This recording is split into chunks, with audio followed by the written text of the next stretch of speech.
Get a PDF of everything you see up here, so you don't need to photograph it and do anything like that, and they're doing some kind of recording if you want any of the jokes, and we'll get to that. I am a lawyer. I did my undergraduate degree in the history of technology, studying technological innovation and the legal system's response. I wrote a thesis on submarine warfare in the First and Second World Wars.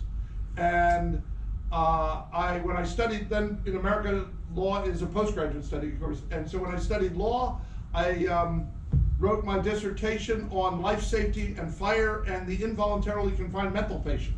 So I've worked with crazy people all my life. It set me up to work in engineering. I'll tell some other stories about that. The demented people too, you know, so that's right.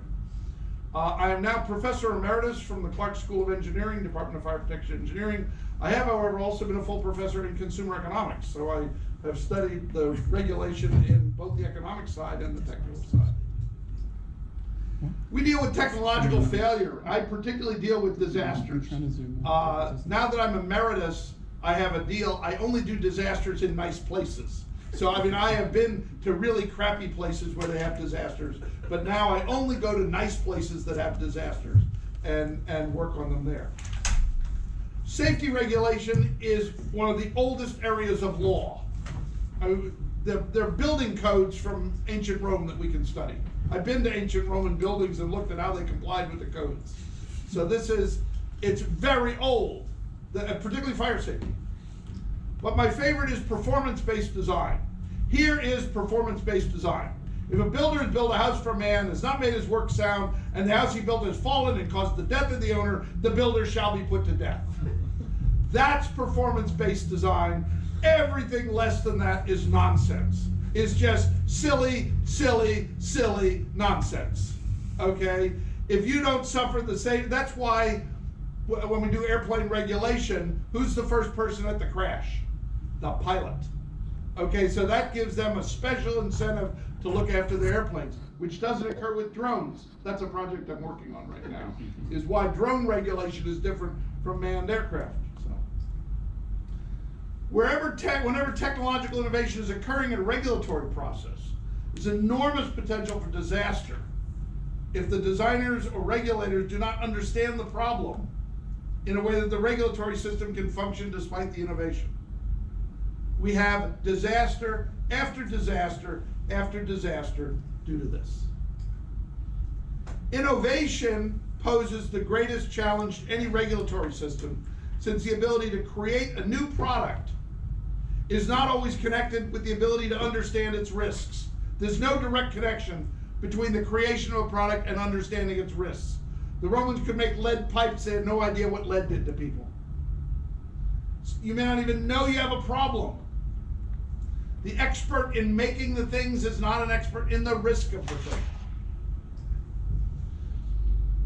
This is a trivial example, but I use it a lot. Bicycle safety. Regulators are trying to decide whether to allow bicycles in traffic. So what do you think of when you think of a bicycle? Here's a guy on a bicycle. What's this? All right? It meets the definition of a bicycle, but it's a totally different hazard. That, in a single example, tells you exactly what we're talking about here today. People want to have, well, we want to have innovation, innovation, innovation. Yeah, but how do you regulate the safety of the innovation? The rider can no longer see or be seen. It's a totally new problem within the same regulatory envelope. So now, in regulating innovation, you can have innovative technology, you can have safety, you can have speedy and simple regulation. Pick two of the three. There's no known way to have all three. If you want simpler, this is why Richardson and the Richardson concept of performance-based codes was such a disaster. And I've been pointing this out now for 30 years. It doesn't work. You can't have performance-based or outcomes-based design and trivial regulation and generate safety. It doesn't work. It's never worked. What you do is you end up with non-regulation. Safety testing is the core that people try to use to implement outcomes-based design. Suits of armor were proved by shooting bullets at them. In other words, you can see them, or crossbow bolts. That's how that. So people have tried to develop tests that establish whether specified levels of safety are reached. The problem is every test is limited by the stuff it's designed on. Regulators all over the world trying to address innovation with these fire safety tests. Fire safety testing cannot cope with innovation. The first time anybody ever tried to create a scientific fire safety test was the Armstrong Flooring Radiant Panel, to develop an understanding of the critical radiant flux of carpet. Prior to this, the reason was carpet innovation, which was synthetic fibers. Prior to this, wool carpet was good, cotton carpet was bad, everything was easy. And what did we do with nylon carpet and polyester carpet? And it burned all over different, we had no idea.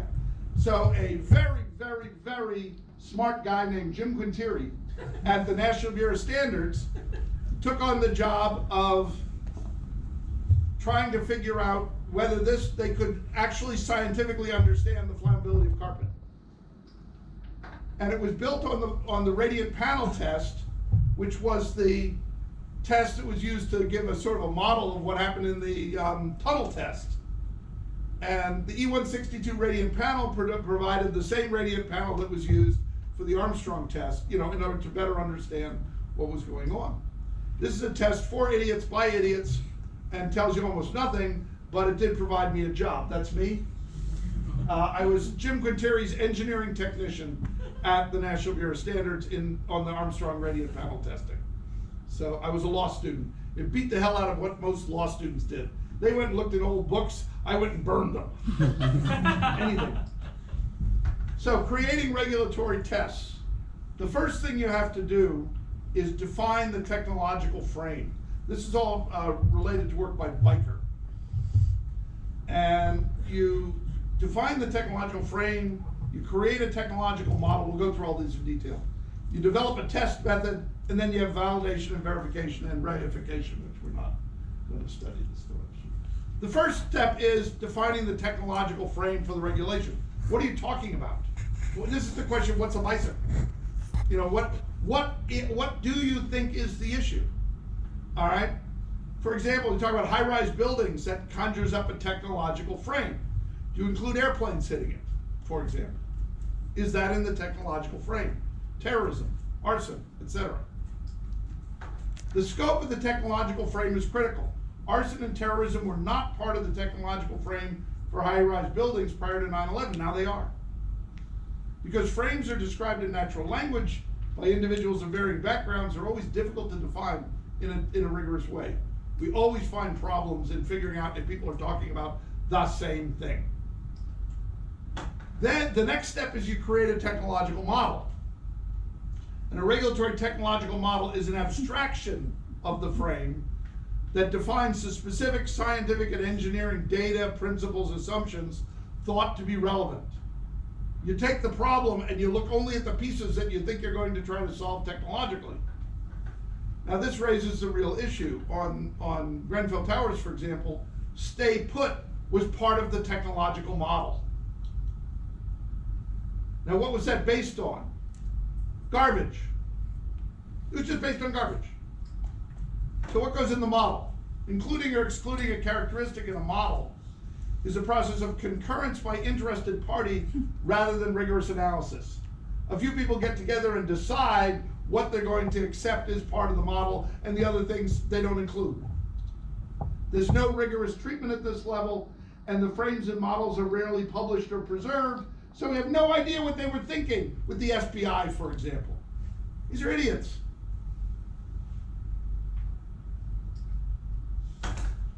Good words from Mr. Spock. Humans have an amazing capacity for believing what they choose and excluding that which is painful. When I first gave my first lecture, I wrote on the blackboard, arson is a design criteria for modern buildings, and the engineers went berserk and screaming at me that it wasn't. I said, yes, it is. It's a design criteria. You have to figure out how to deal with arson. Next step, they develop a test method. The variables identified in the model are then further abstracted to create a regulatory test itself, which introduces more guesswork and nonsense. In some cases, the test pre-exists the model, and people say, oh, we can use this test because we got this machine around and we'll just use it. That's what the E162 was. And a regulatory test methodology is applied to a test sample, produce an output, then they define the sample in terms of the regulatory requirement. And all of a sudden, everything has been abstracted down to passing this silly test. And that's what we call fire protection engineering. At this stage, what we call forensic engineering takes over, because everybody wants to know, well, do we have inter-laboratory agreement on this nonsense? So they take the nonsense and they polish it. Regulatory tests often give clear-cut, discrete outputs, even if the underlying reality is a continuum. The process can be called bright lining. We use the term bright lining for this. As if there's a huge difference along the continuum. There isn't.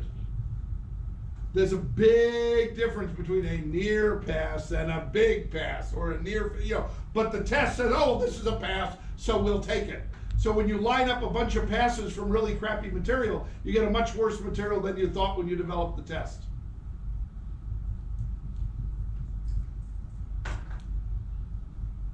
Finally, and this is what I spend a lot of time on, you get the issue of validation and verification of regulatory tests. Validation and verification hardly exist in the fire field.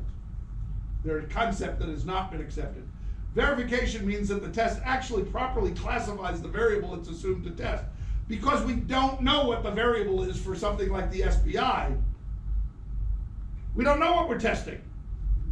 What does the SPI test? Your guess is better than mine. All right? Verification is necessary, but it's not sufficient. First of all, what are you testing, and are you testing it correctly? And second is validation, is that the variable being tested is actually relevant to the safety hazard. You could be testing something that's worthless. Absolutely worthless. Validation is a far more difficult task, must be conducted continuously over the lifetime of the test or standard. You have to keep revalidating a standard as anybody tries to innovate anything and subject it to the same test. Now, who develops and enforces the regulatory standards? This exists on a continuum from the great and the good and the wise to Bozo the clown. I mean, in other words, I don't want to suggest that these are alternatives. They are a continuum. People have a percentage of Solomon and a percentage of Bozo, and it works all the way down to people who are 100% Bozo. Okay? And these are whether people understand the standard. And many times they have no idea how the standard works. We call these in the the authority having jurisdiction. Dame Hackett has a similar term in the new Hackett Report.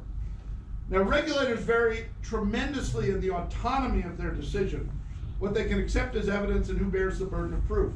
And the terms we use for this distinction are mandarins to managers. Now, mandarins, of course, comes from the Chinese, who had scholars who could pass a very, very difficult exam and were generalized judges. They were not expected to be experts they were experts in poetry, like the British who took the Greek and Latin poetry exams and went out to govern India. But they're experts who use a variety of regulatory tests as inputs to an expert judgment process. A true Mandarin decision maker can take any kind of input and says, yes, we'll have that, no, we won't have that. Interesting enough, in the United States, I don't know here, but in the United States, the one area that's absolutely clearly a Mandarin decision making by the fire department are the fire lanes for fire apparatus at a building. In other words, the fire department comes over and the fire marshal looks down and says, this is the fire lane, and he marks it and they paint it yellow. And there are no standards, there are no regulations. It's a pure Mandarin judgment by the fire marshal given the specific location, and that makes the fire lane. There's no regulations at all. He just marks it out. The regulator has total control over what's accepted as input, the mixing of policy and facts, and the conduct is reviewable only on a showing of total irrationality or corruption. I mean, if you showed that these people are completely irrational or corrupt, a court might change something, but pretty much Mandarins get to make these kinds of decisions. The Food and Drug Administration, as a practical matter in the United States, is a Mandarin decision maker, as is the Nuclear Regulatory Commission. So they actually have Mandarin powers. They, if the Food and Drug Administration says we don't approve this drug, nobody wins a court case against them. They just, they're allowed to say, because we've looked at it, we don't like it. It works. Mandarins can use subjective tests that have to be interpreted by experts. Okay? So they can use any kind of input. So it's very powerful, but you need very, very good people in these jobs. And it has to be accepted by everybody in the field that they're going to make these decisions this way. Now, the other end of the continuum, and again, this is a continuum like all the rest, are managers. Managers want objective tests and applied decision rules. You have this certificate, you pass this test, you can put that crap on the building. All right? They don't want to think. They have all the discretion of a parking meter enforcement person. The authority is clearly and carefully defined. No conclusions can be drawn that are not supportable by widely accepted technical evidence compiled under the strictest of circumstances and limited to the most narrow discretion under a tightly worded statute. This is what economists suggested for fire, and that's the way the single market was set up. This is idiotic in fire. We just aren't that good. All right? It might work for, meat safety, but fire is more complicated. Mandarins and managers and mandarins cannot use the same type of standards. Okay? Managers need idiot standards. So you have idiot standards and idiot managers. They must not require, even allow discretion. And in most countries, privatized enforcement can only be done by managers. So people want to privatize enforcement, immediately go and make managerial standards and managerial controls, and they end up with disasters. In most Western countries, only government officials can be mandarins. That's roughly the way it works.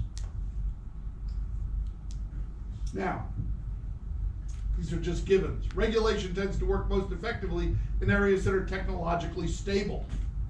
Regulators build up experience and understand the problems with a regulation. Most testing derives from the history of quality control, where tests were developed in an environment of technical and social stability. So innovation is a real problem in the testing environment, because like with the bicycle, if you come up with something totally different, it's very difficult to apply any kind of regulatory test to it. If you're a Mandarin regulator, it's different because you're not using regulatory tests. So innovation risk describes the ability to create a product that meets the technical requirements of regulation or test, but represents a novel hazard. And we have this all over fire safety performance testing. And then we get innovation failure. And of course, the engineers, regulators, economists, owners, and politicians are long gone when a testing failure occurs.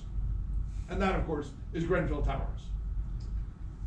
Now, one thing very important to understand, fire is different from most other areas of engineering because the marketplace does not provide fire safety. There are far too many ways for people to make money and avoid responsibility in the market system. Fire safety is essentially a bicycle lock. To bicycle designer, architects hate fire people. Locks are distinctly secondary to performance. Locks don't help the designer satisfy primary customer requirements.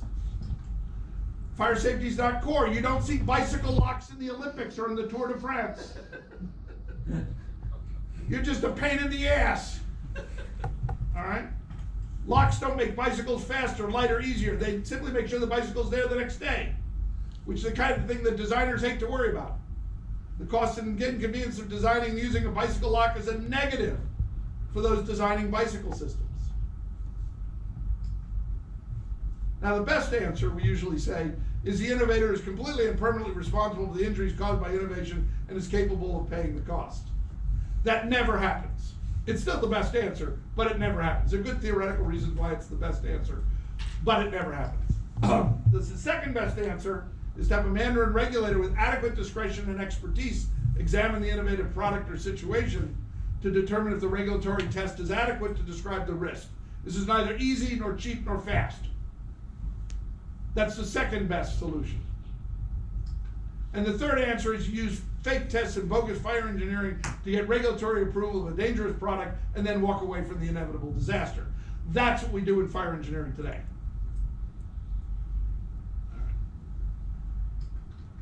Now, Grenfell Towers, very specifically, was a comprehensive failure by the entire fire protection community, which was the topic of the paper I submitted to Interflam, which they did not accept. They did not want to, I don't think they had a single paper on Grenfell Towers at Interflam. Yeah, they did. They did? I didn't, because when I looked at the thing, I mean, I went through, the design process was defective. The maintenance was... Sorry, Vince, send it to Fire Technology. I'm sorry?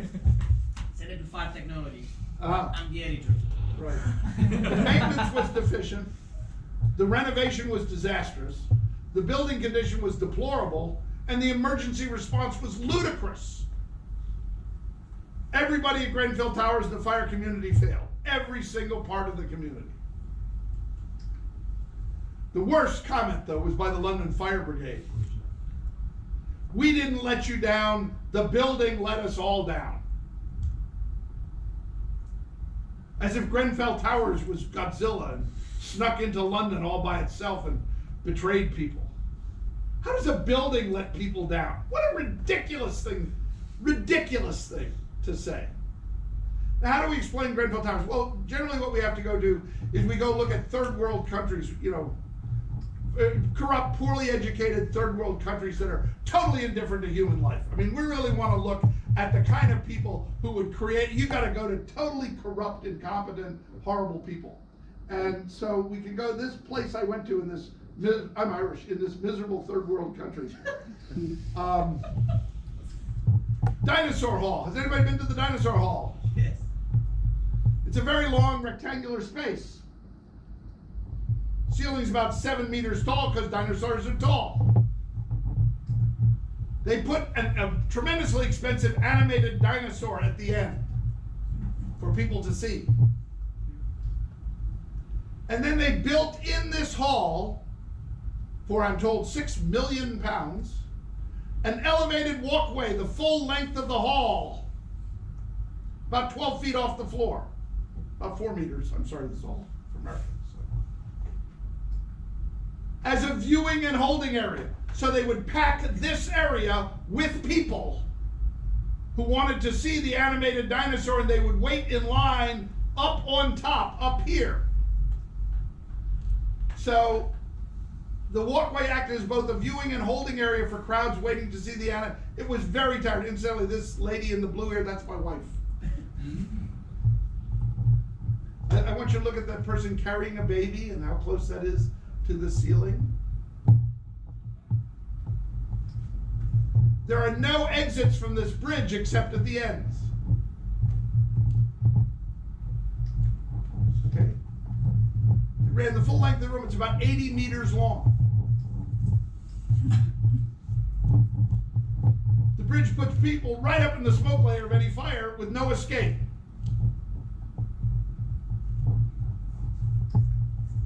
It's full of children, old people, and pushchairs, strollers, obstacles to exiting.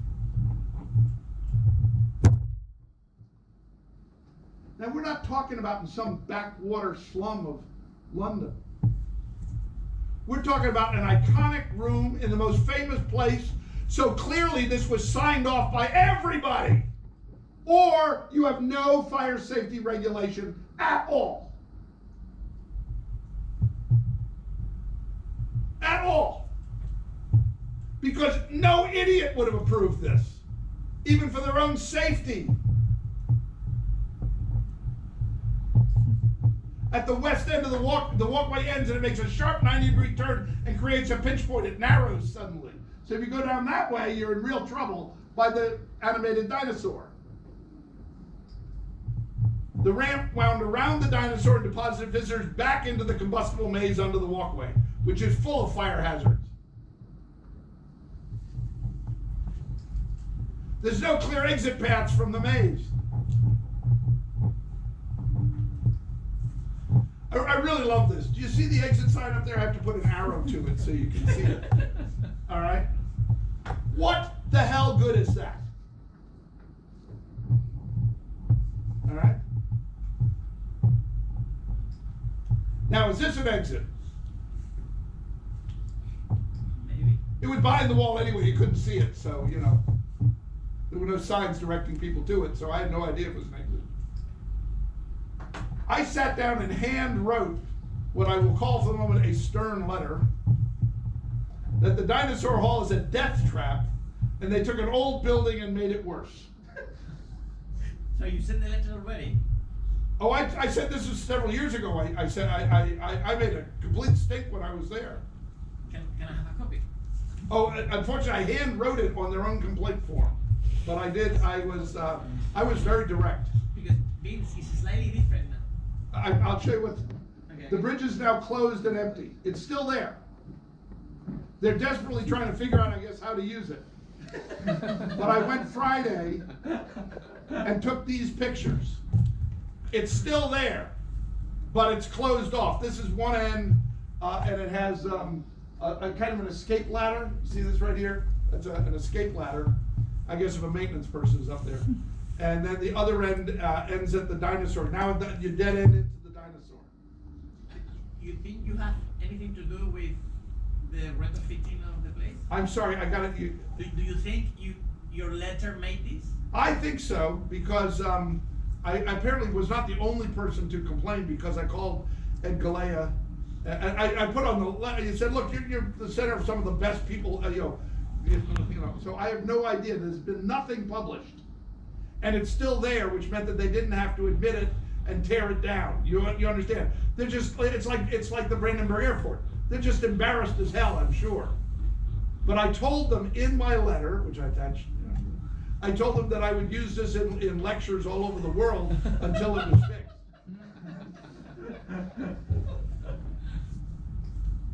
Now, the only difference was I went this time, which I did talk to the management, was the exit lights are all now out. So that's a picture of the same exit light.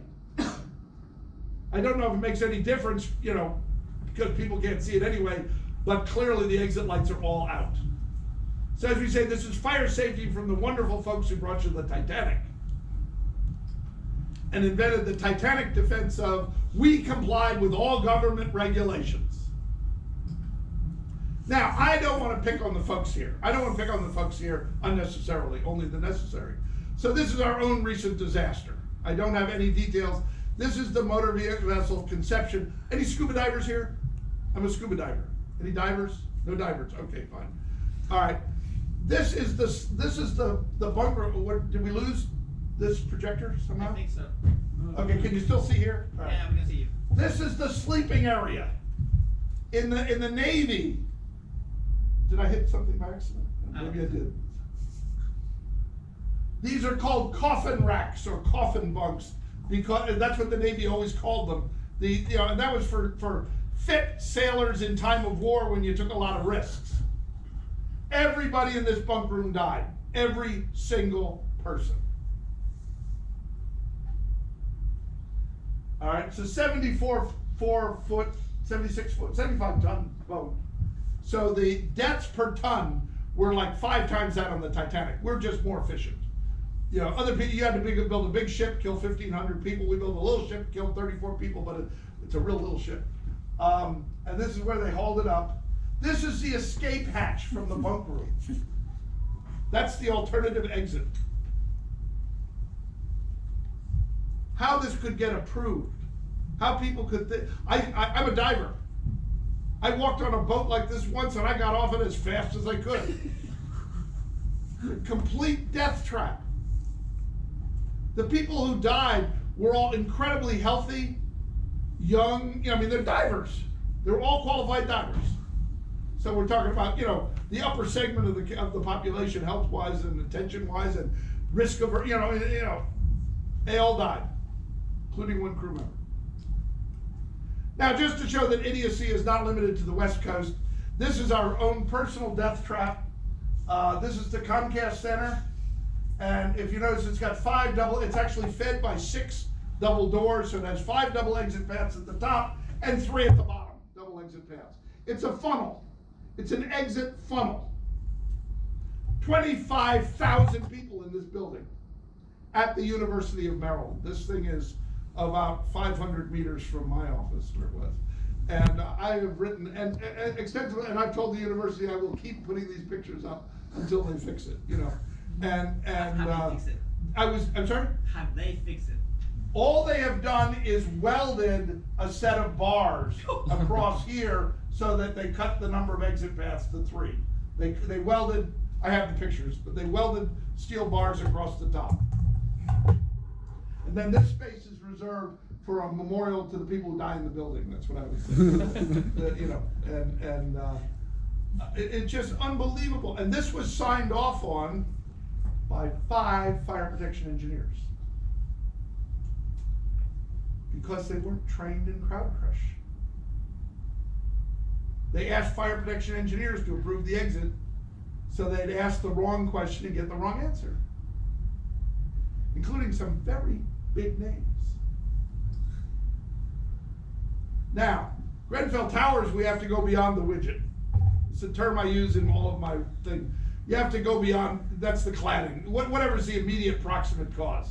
Virtually all disasters are rare events. It's critical the root cause analysis goes beyond the widget and make sure that other disasters having the same root cause are prevented. The cause of the fire is not the cause of the disaster. Fire disasters are caused by the failure to have adequate response in place to a fire. It's an endless tendency after every technological disaster to focus on the last proximate cause and pretend somehow if that proximate cause was eliminated, the disaster would not have happened. Therefore, nothing more must be done. So why was the cladding installed? Current focus on the cladding and renovation is a case of round up the usual suspects, like in Casablanca.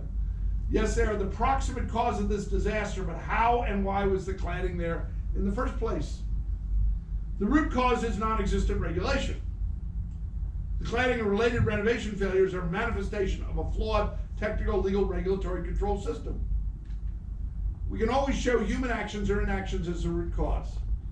The regulatory system was non-existent. The regulatory root cause at Grenfell Towers appears to be that no one was actually continuously, meaningfully responsible for the overall safety of the building. For weird reasons, because I believe England is a corrupt third world country, you can delegate safety authority to someone else. That's unknown in the United States. If you have safety obligations, you can hire someone to help you do it, but you can't delegate it to them. All right, I can only know this from baseball. Maybe it works in soccer, around football too. But you know the rule where you're never, if you're going, 2 people are going after the ball, what are you allowed to yell? You yell mine, or I've got it, right? You never yell yours. Yes. That's delegation. It works in baseball, you know, because we're catching balls. You're allowed to yell mine, get out of my way, I'm taking it, I'm responsible. But you're never allowed to say yours. As it was. Yes. I mean, so very interesting point, because we had a discussion about this recently with the fact that in a European Union, there is a law that states that safety is the responsibility, even if you delegate, it's your responsibility. But the UK interpreted this in 1991 to say that you still have the financial responsibility, not the legal. But it's the only country. And there's no requirement that you be actually financially responsible. Yes, and it's the only country in Europe that I believe interpreted that. And this is bullshit, bullshit regulation. Okay, we got that. It's nonsense. It's what we call ceremonial compliance. That was my next slide, so it was a good lead-in. Parties create paper corporations as responsible entities that have no assets.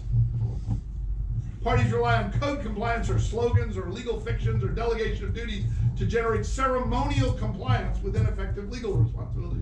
And none of this produces the slightest assurance of actual safety. Buncefield being an excellent example. I wrote a very nice paper on Buncefield, submitted to a conference, then HSE, which I blamed for the thing, they became the sponsor of the conference and they started finding problems with my paper. So I pulled the paper from the conference and submitted it to the International Journal of Forensic Engineering, where you can all find it. So, and the errors by HSE and so. We have our own equivalent, which is Deepwater Horizon, which is the Macondo well blowout in other words, the inadequate, you know, we were not adequately supervising who was actually in charge. Turned out that the critical decision that had to be made by a 23-year-old third officer on the ship who was barely trained. She was just out of maritime school. And she was the one who had to cut the pipeline, in other words, cut the ship, in other words, because it's the combination of when is it a ship and not a ship. Total confusion. Deepwater Horizon, the industrial governance management environments unwittingly acted to facilitate progressive degradation and destruction of the barriers provided to prevent the failure. Great report that was done on Macondo Well by the California Oil Group. An industrial environment of inappropriate cost and corner cutting was evident in all of these cases, as was a lack of appropriate and effective governance by either the industry or the public government agencies. I mean, one thing we do investigations real well.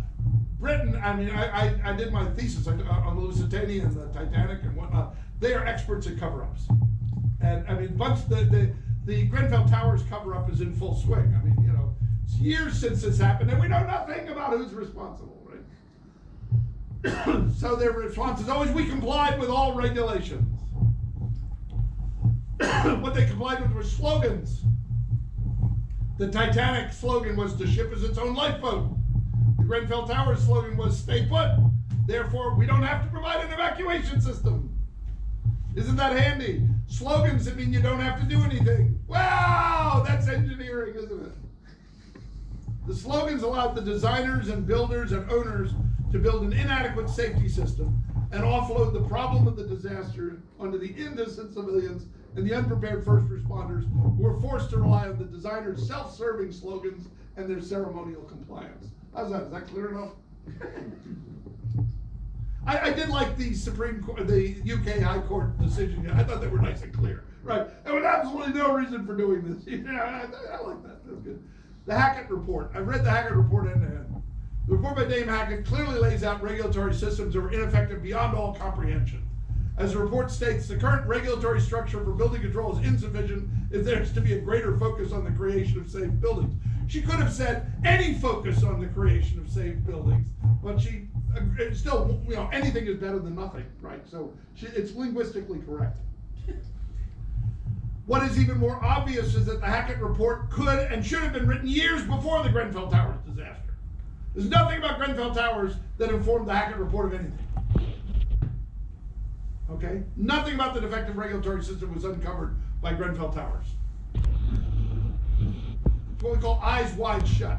They sat around, everybody knew, I knew it. I knew it when I was up in Glasgow, Caledonia, and everybody talked about the Cowboys down in England. I went down and asked who regulates things. The bridge, the bridge at the Nightmare on Cromwell Road indicates a total lack of regulatory systems. Which bridge? Huh? Which bridge? The one in the building, in the dinosaur hall. Oh, okay. Yeah. That's a total lack of regulatory systems. Among more obvious failures, the difficulty of identifying a duty holder with responsibility for the structural and fire safety of the whole building. We've known this forever here. I first lectured to the fire service in Morton and Marsh in 1979. It's when I first taught in London. All right. The problem of regulation of buildings in the UK is not new. It's a recipe for disaster in any complex technical environment. However, even these obvious regulatory and technical organizational failures are not the root cause of Grenfell Towers disaster. They're technically what we call intermediate causes because they allowed the root cause to propagate unchecked. The root cause is a far more subtle point and can be illustrated by a comment in the Hackett Report. The client will need to confirm that relevant building regulation requirements are met and the building is therefore safe. That's in the Hackett Report. This is just the Titanic defense restated. There is absolutely no reason to automatically accept that even strict compliance with an inadequate regulatory system produces safety. The Titanic complied with all safety regulations. That doesn't make it safe. Compliance is irrelevant if the regulations don't produce safety. Best example of this is Mont Blanc Tunnel.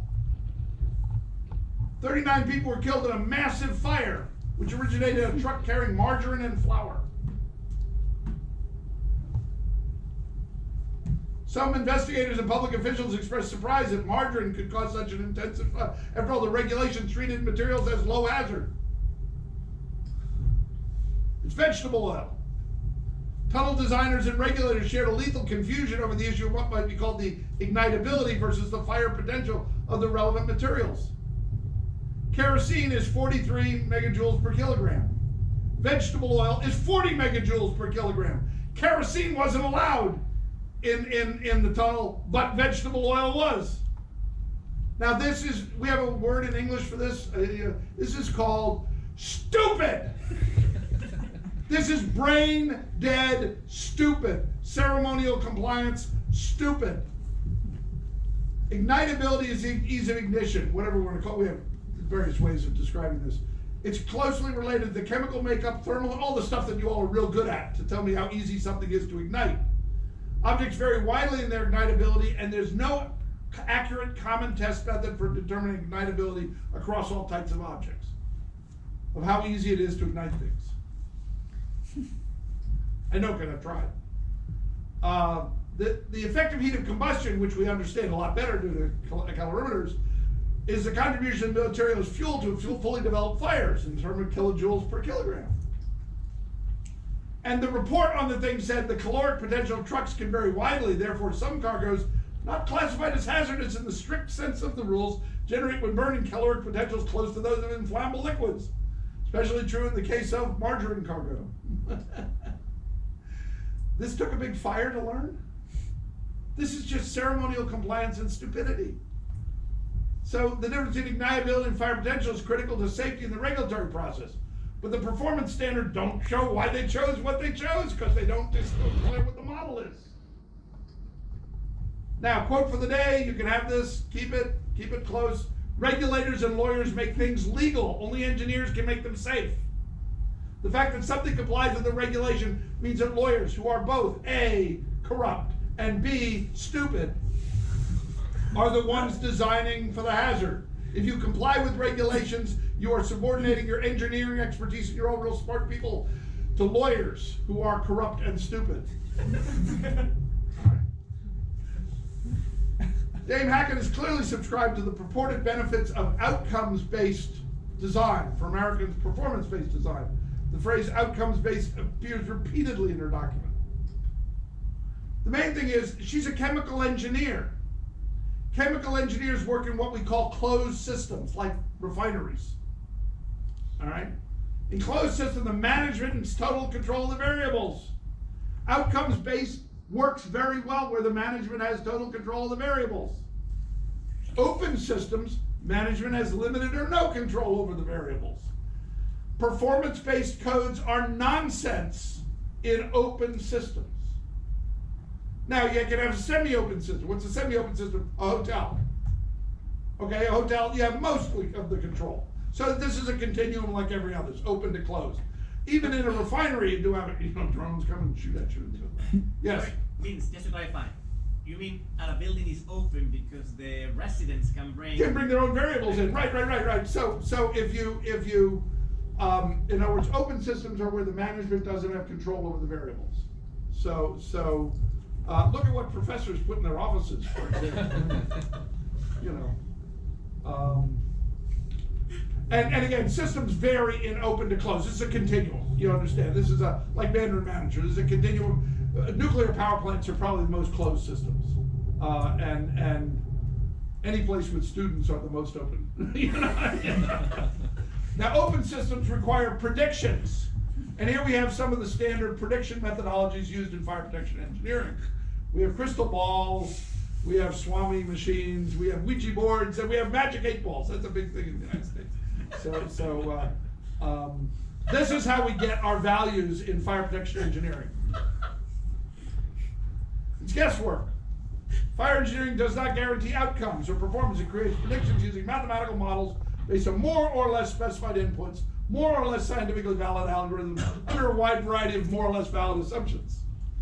In other words, we're just good guessers and we sell this crap to people.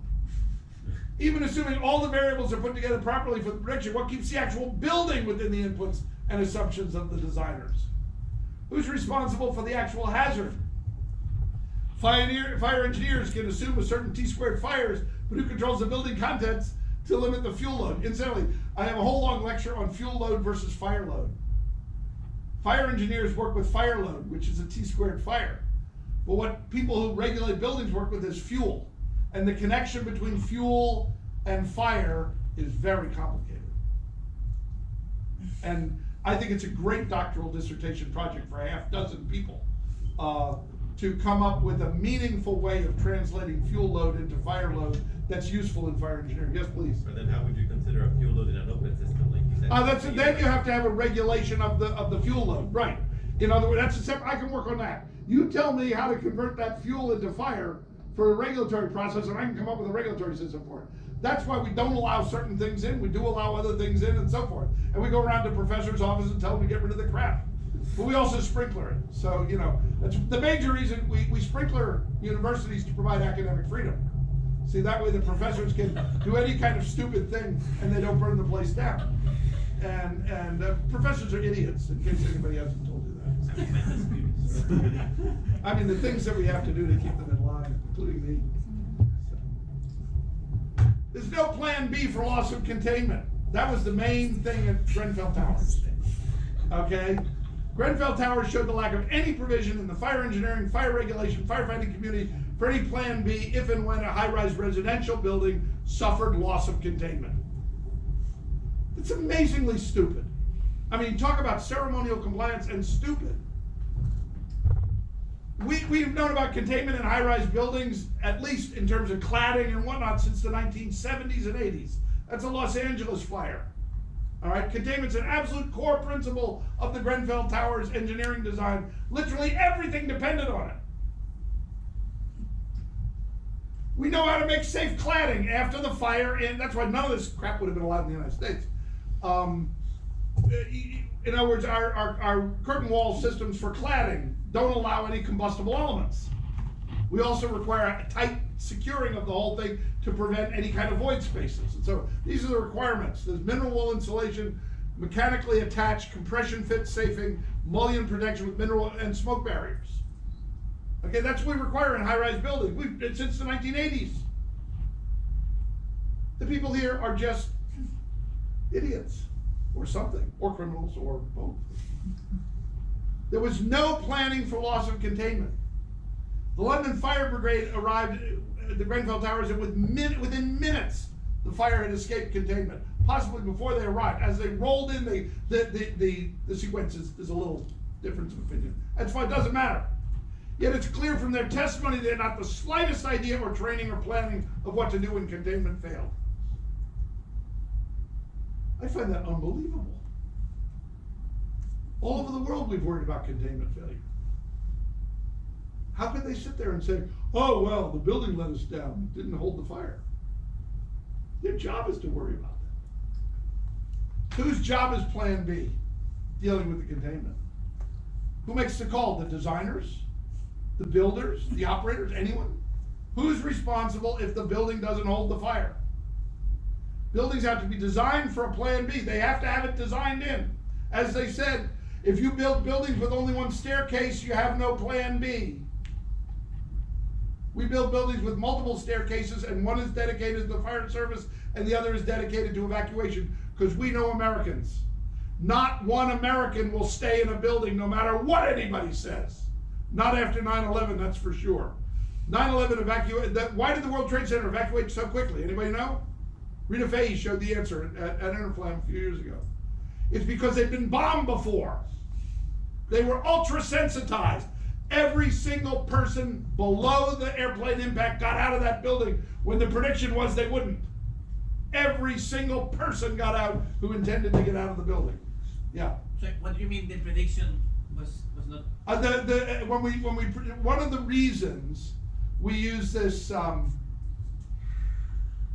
not called stay put, but you know, we only evacuate above and below. Phased evacuation. Yeah, phased evacuation. Sorry, it took me a minute. Thank you. Phased evacuation and other forms of nonsense is because the claim is that the evacuation system won't support more evacuation. Well, it turns out it will if the people are really scared. And the people in the World Trade Center had been bombed before, and they were really scared. They carried people down the steps in wheelchairs. I mean, rather than leave them. But they need smoke-free staircases. You can't fight a fire and evacuate people down the same staircase. So that tall building I showed you, the turning torso, I've been fighting about that for years.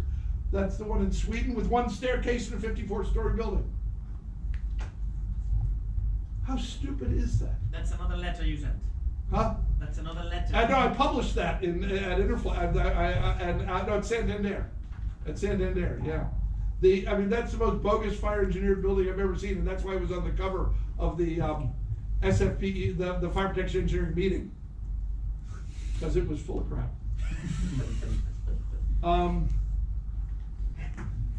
Fire engineers fell into the trap that they said, we can save building owners money.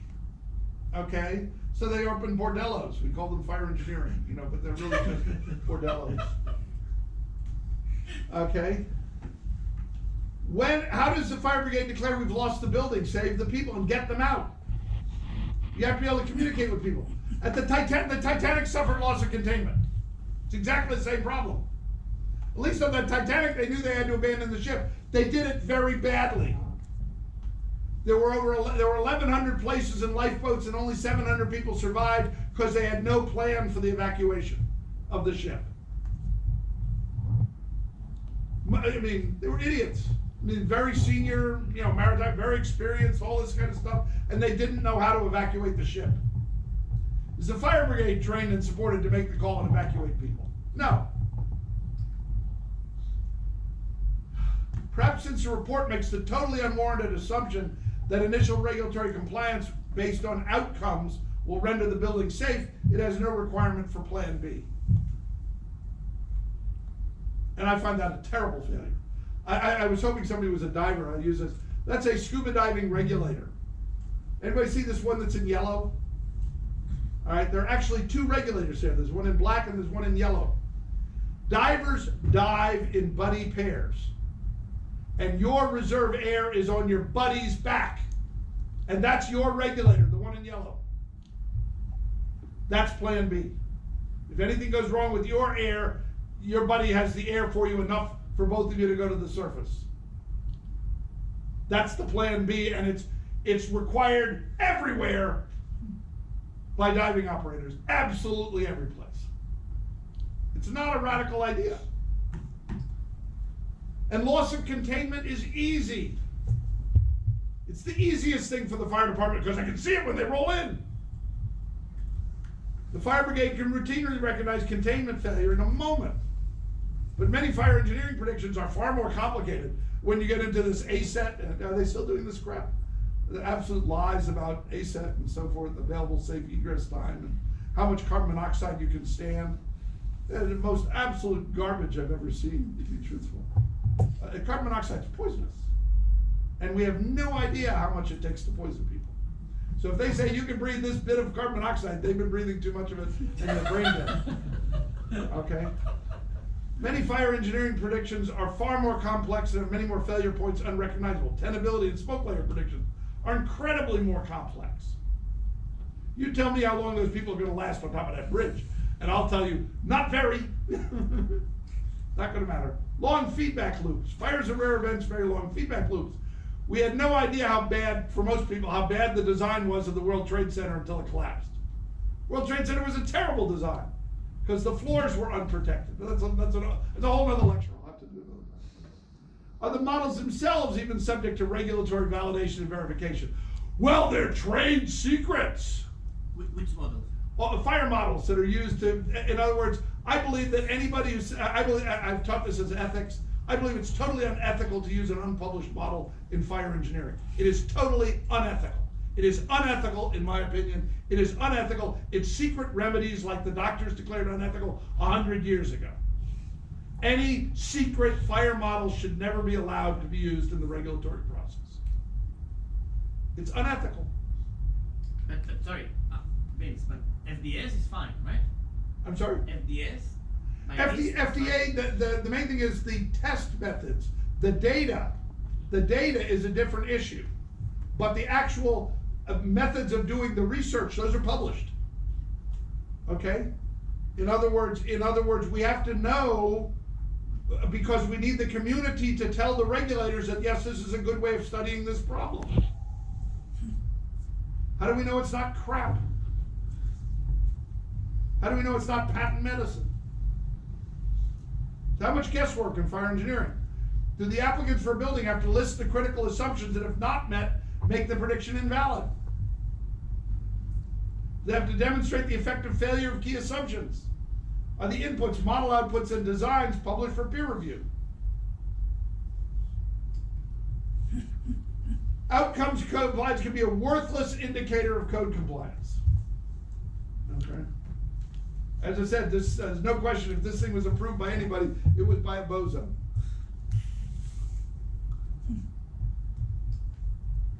The root cause of the Grenfell Tower is the failure to recognize that fire engineered buildings require continuous technical supervision by a financially, technically, and legally competent entity that is strictly responsible for the safety of the structure and the outcome of a fire.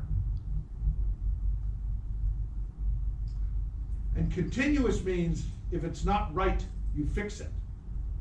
Now here we have all of the Boeing 737 Maxes that they could fit on the field at Boeing. They pulled them from out of service, all right, until they're fixed. They may never be fixed. And this article on applying new laws to existing buildings, retrospective fire safety codes, I wrote in 1982 and published in the Journal of Urban Law. We have applied new codes to existing buildings in the United States regularly. Since 1946, the Supreme Court said it was totally constitutional. The very first article I wrote in Fire Journal was on requiring smoke detectors in all single-family homes in Montgomery County, Maryland, 1977. That's my very first publication. So you fix, the main thing is, we don't allow the cowboys that work here because in the USA, because we require them to fix the building. If you get some piece of junk approved, the regulators can come along and make you fix it. They don't always, but they can. And there's absolutely no legal barrier to them saying, tear that down and fix it. And to give an example, look at Brandenburg Airport in Germany. Anybody flown in and out of Brandenburg? It was completed in 2012. Nobody's flown in and out of Brandenburg Airport because it still doesn't meet the fire codes. And I always put this slide in at the end to know when to shut up and that I've talked enough. Okay. How's that for timing? I'm pretty good at it. Questions? I'm going to meet with people later, so there's plenty of room.